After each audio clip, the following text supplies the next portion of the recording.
எக்ஸல்ல ஒரு sales data பார்த்தீங்கன்னா இருக்கு. இதுல ஒரு சேல்ஸ் ரெப் பார்த்தீங்கன்னா, வேற வேற ரீஜன்ல சேல்ஸ் பண்ணியிருக்காங்க. டோட்டலா ஒரு சேல்ஸ் ரெப் எவ்வளோ சேல்ஸ் பண்ணாங்க அப்படிங்கிற அந்த டோட்டல் அமௌண்ட், டோட்டல் கால்குலேஷன் பார்த்தீங்கன்னா தேவை. ஸோ இதை கால்குலேட் பண்ணுறதுக்கு நாம சம் இஃப் அப்படிங்கிற ஃபங்க்ஷன் நாம யூஸ் பண்ணிக்கலாம்.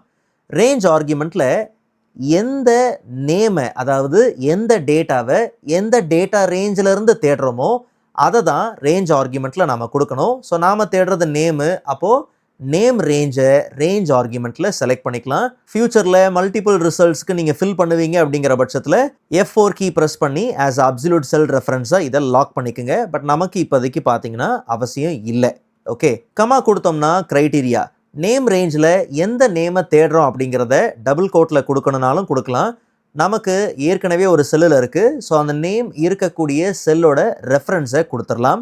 ஃபைனலாக கமா கொடுத்ததுக்கப்புறம் சம் ரேஞ்ச்.